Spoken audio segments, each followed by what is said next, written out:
Back to the Atherton Tablelands now in Queensland, where we rejoin the two teams for a coffee experience.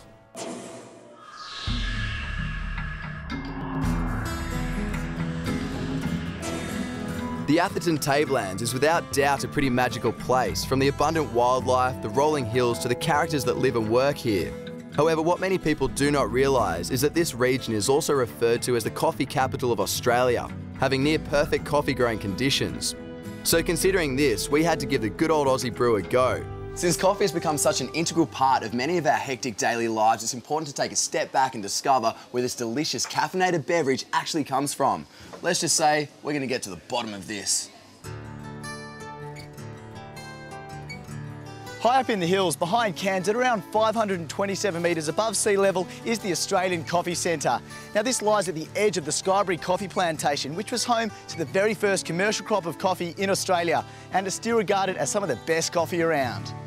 Right, these are our fairly young trees. They've been in the ground now for a couple of years, and what we do is we propagate our own seedlings. The cycle of coffee is about a 9-month cycle, so from the time that the flowers first come, and as you can see some of these have already flowered, in October we have a beautiful flowering, and then it takes 9 months to grow the cherries. We're looking for them to be a nice red colour before we pick them, and look, there are some down here that are almost ready, and I'll just give you a little look at what I'm talking about.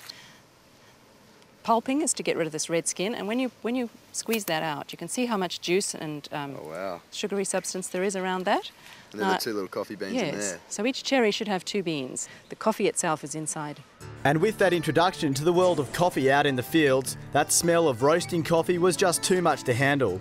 So straight up to the centre we went to see if we could grab ourselves a cuppa. Once the coffee is harvested, the beans are placed on a machine similar to this, and the dry processing takes place. Sitting back and watching one of the local baristas at work is certainly an impressive sight, creating some of the most incredible patterns we had ever seen.